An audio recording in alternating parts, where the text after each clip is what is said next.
Imagine a powerful king, anointed by God, who once led his people with glory and strength. Now, picture him sneaking through the darkness of night, disguised, desperately seeking answers in a place he himself had declared forbidden. What could drive a monarch to such an act of despair? And who is this mysterious woman, known as the Witch of Endor, considered the most powerful witch mentioned in the Holy Scriptures? How did she become so feared and respected, even in a time when her practice was punishable by death? What happens when these two unlikely characters meet on a fateful night, defying both divine and human laws? And what will be the consequences of this forbidden encounter? Prepare to dive into one of the most chilling and controversial stories of the Bible, where the supernatural and the mundane intertwine in a shadowy ballet of power, fear, and consequences. Before we continue, don't forget to subscribe to the channel and activate notifications to be the first to receive our next videos about incredible stories from the sacred Bible. Now let's turn back time and discover how Saul, the first king of Israel, went from a leader chosen by God to a desperate man seeking answers in the shadows of night.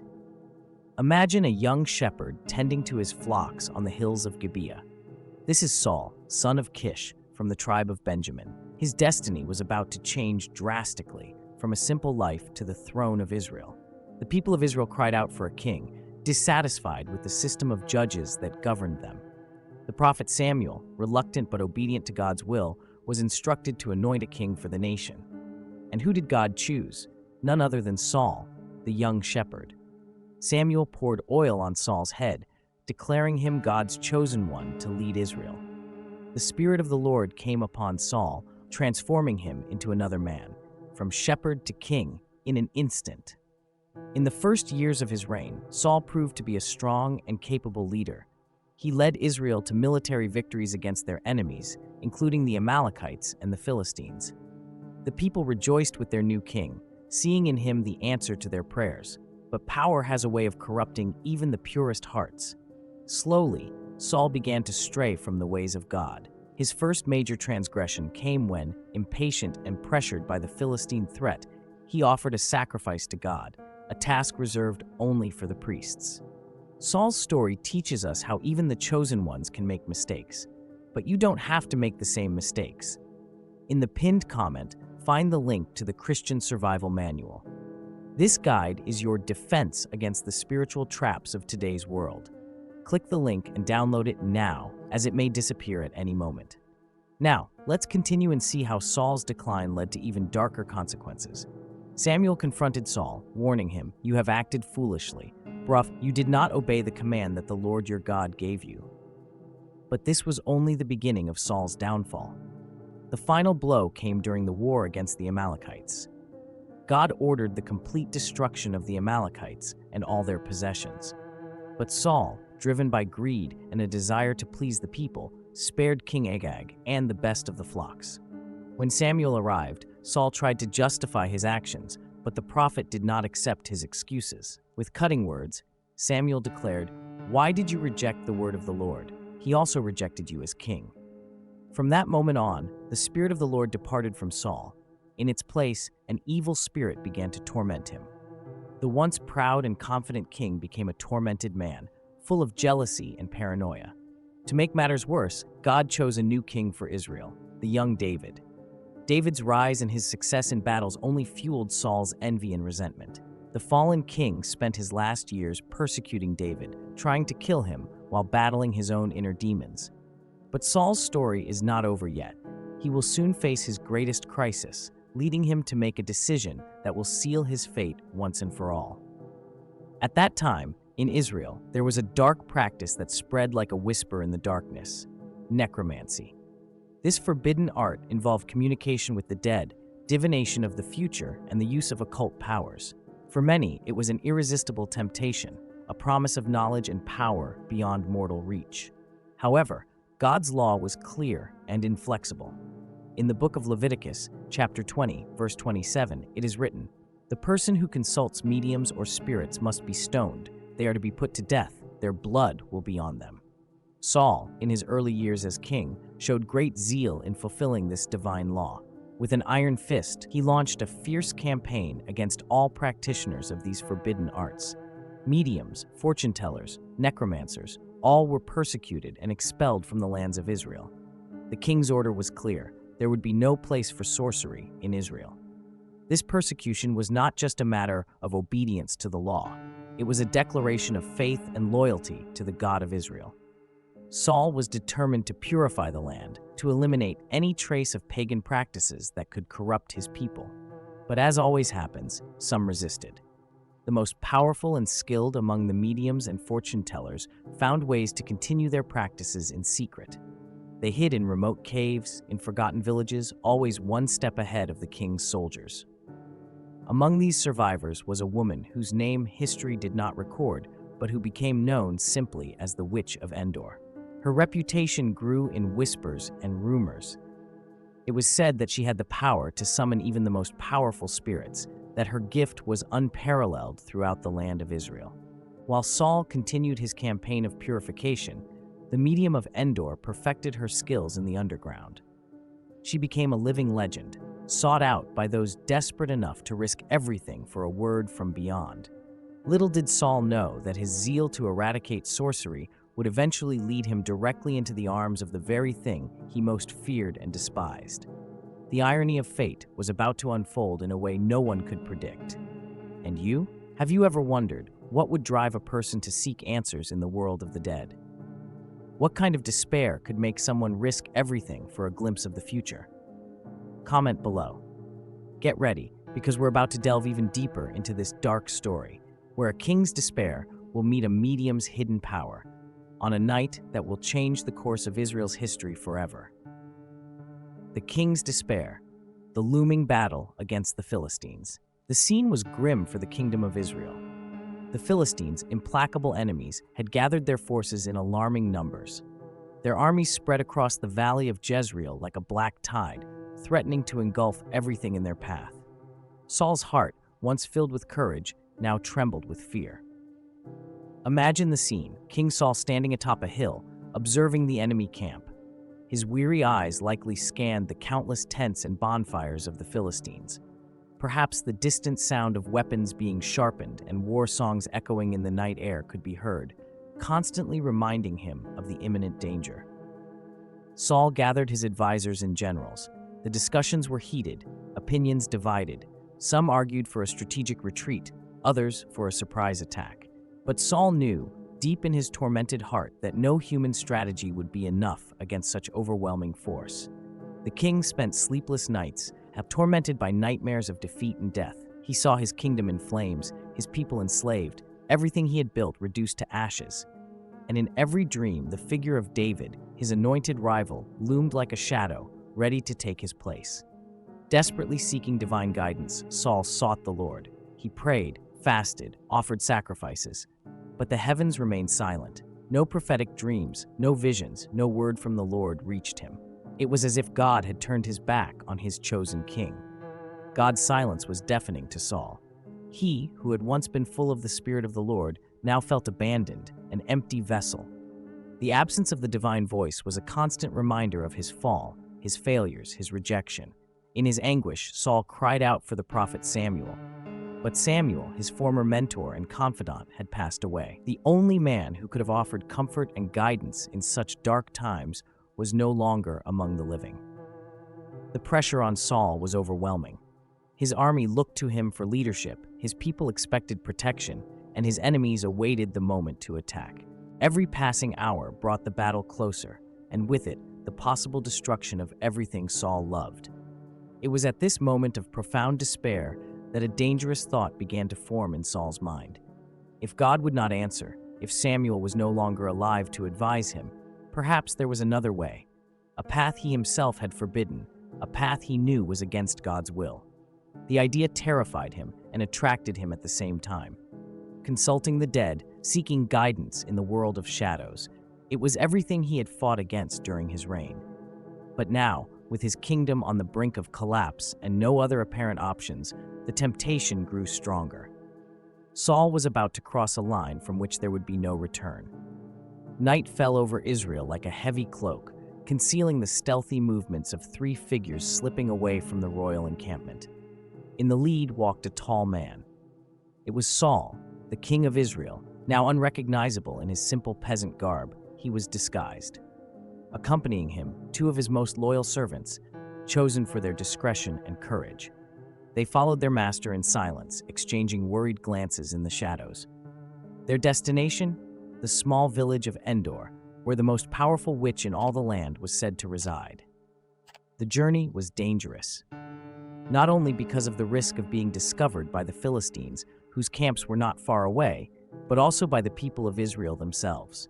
If anyone recognized their king seeking the services of a sorceress, the scandal would be devastating. Saul, the once proud king of Israel, now found himself at the door of the witch of Endor. With a hesitant gesture, Saul dismissed his servants, who hid in the shadows nearby. He was alone now, about to face not only the witch, but also his own contradictions and fears. Saul knocked on the door, the sound echoing through the silent night like a harbinger of something terrible to come. There, on the threshold between two worlds, she stood, the witch of Endor.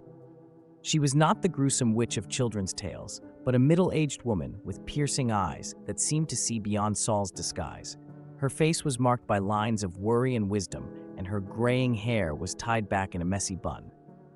Saul then tendered his request. "I need your services, woman. I need to speak to someone on the other side." Even disguised, there was something in Saul's posture, in his bearing, that betrayed his true identity. "Do you not fear the law?" she asked. King Saul himself expelled all mediums and fortune-tellers from the land.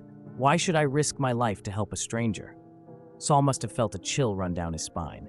Did she suspect, or was she just being cautious? Then he did something he never imagined doing. He swore by the name of the Lord that no harm would come to her for performing this service. Feeling more confident, she agreed to help him. "Who do you wish to consult?" she asked, her hands moving with the precision of years of practice. Saul hesitated for a moment.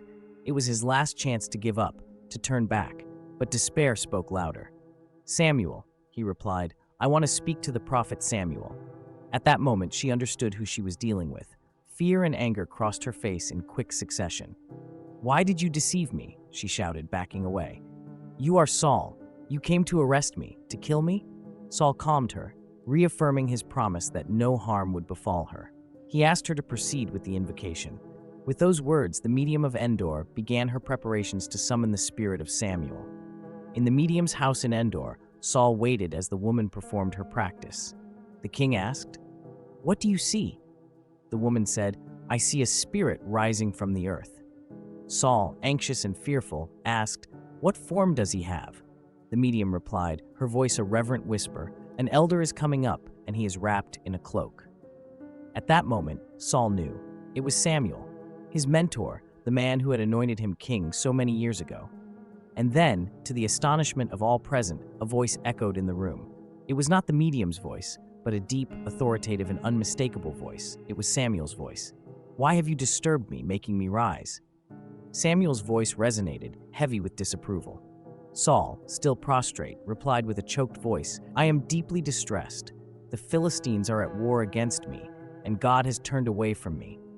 He no longer answers me, neither by dreams, nor by Urim, nor by prophets. Therefore I called you to tell me what I should do." The silence that followed was oppressive. When Samuel spoke again, his words were like daggers in Saul's heart. "Why do you consult me, since the Lord has turned away from you and become your enemy? The Lord has done what he predicted through me. He has torn the kingdom from your hands and given it to your neighbor David." Samuel continued, "Because you did not obey the voice of the Lord, therefore the Lord will deliver you and Israel into the hands of the Philistines. Tomorrow you and your sons will be with me, and the Lord will also deliver the camp of Israel into the hands of the Philistines." Slowly, Samuel's presence dissipated, leaving behind a silence. Saul remained on the floor, unable to move, crushed by the weight of Samuel's words. His fate was sealed. Not only would he lose the kingdom, but his own life and that of his sons would be taken the next day. The medium, recovering from the shock, cautiously approached the fallen king. "My lord," she said softly, "I risked my life to fulfill your request. Allow me now to offer you some food. You need to regain your strength for the journey ahead." But Saul refused, declaring that he would not eat. Only after much insistence from his servants and the medium did he finally consent to get up and eat something. Dear friend, can you imagine the weight Saul carried as he left that house, knowing not only of his imminent defeat, but also of his death and that of his sons? This supernatural encounter in Endor marked the point of no return for Saul. But the story is not over yet. What will happen when the sun rises? How will Saul face his prophesied destiny? After consulting the medium in Endor, Saul and his servants returned to the Israelite encampment. The king was deeply shaken by Samuel's words, knowing that he would face defeat and death the next day. Although he knew of the fate that awaited him, Saul decided to face his end with the dignity expected of a king of Israel. In the morning, Saul got up and put on his armor. He gathered his commanders and gave the final orders for the battle against the Philistines. His men, unaware of the prophecy, prepared for combat under the command of their king. With the sunrise, Saul led his army to the battlefield. He marched with the resignation of a man who knew his fate, but also with the determination of a king who would fulfill his duty until the end. The Philistines went to war against Israel. The battle took place on Mount Gilboa, where the army of Israel, led by King Saul, faced the Philistine forces. The fighting was intense, and the Philistines prevailed over the Israelites. Many men of Israel fell dead on Mount Gilboa. In the midst of the chaos of battle, Saul caught sight of his sons. Jonathan, Abinadab, and Melchishua fought bravely, surrounded by enemies. Saul's heart ached as he remembered Samuel's prophecy. Suddenly, a scream of pain cut through the air. Saul saw, horrified, Abinadab fall, pierced by a Philistine spear. Moments later, Melchishua also succumbed, his young life extinguished in an instant. Jonathan, the most skilled of the three, continued to fight, but was gradually being overwhelmed by the overwhelming number of enemies. Before he could reach him, Jonathan also fell, his body disappearing under the relentless wave of the Philistine advance. The prophecy was fulfilling before his very eyes. His sons were dead, and Saul knew that his time had also come. A rain of arrows fell upon the Israelite lines. Saul felt a sharp pain as an arrow found a gap in his armor, penetrating deeply. He staggered, his vision momentarily darkening. Recovering, Saul realized he was seriously wounded. Blood was flowing from beneath his armor, and he could feel his strength waning rapidly. The Philistines were approaching, and Saul knew he could not escape. With the last vestiges of his royal strength, Saul called to his armor-bearer. "Draw your sword and pierce me with it," he ordered. "Do not let these uncircumcised come and pierce me and abuse me."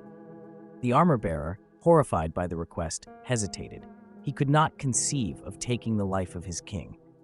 Seeing the reluctance in his eyes, Saul understood that he would have to act on his own. Then Saul drew his own sword. Now, this faithful companion would be the instrument of his end. Saul positioned the tip of his sword against his chest. With a swift and decisive movement, he threw himself onto the blade. King Saul, the first monarch of Israel, fell dead on the battlefield. His armor-bearer, seeing his master lifeless, followed his example, throwing himself onto his own sword. The news of Saul's death and that of his sons spread quickly through the battlefield. The army of Israel, already in defeat, now collapsed completely. The soldiers fled in panic, abandoning their positions and seeking refuge in the mountains. The Philistines, jubilant over their victory, advanced mercilessly. They pursued the fleeing Israelites, killing many in the process. The nearby Israelite cities were abandoned by their terrified inhabitants, leaving the way open for the Philistine conquerors to occupy the land. The next day, when the Philistines came to plunder the dead, they found the bodies of Saul and his 3 sons on Mount Gilboa. In a final act of humiliation, they cut off Saul's head, stripped him of his weapons, and sent messengers throughout the Philistine land to announce the news in their idol temples and among the people. They hung Saul's weapons in the temple of Ashtoreth and nailed his body to the wall of Beth-shan. When the inhabitants of Jabesh-Gilead learned what the Philistines had done to Saul, all their valiant men marched all night to Beth-shan. They took the bodies of Saul and his sons from the wall of Beth-shan and brought them to Jabesh, where they burned them. Then they took their bones, buried them under a tamarisk tree in Jabesh, and fasted for 7 days. Thus ended the reign of Saul, the first king of Israel. His fall was as dramatic as his rise, a powerful reminder of the consequences of disobedience and estrangement from God. Before you leave, remember, the Christian survival manual I mentioned is waiting for you. The link to download your copy is in the pinned comment. And don't forget to leave your like on this video and subscribe to the channel for more fascinating biblical stories like this. God bless you. Until next time.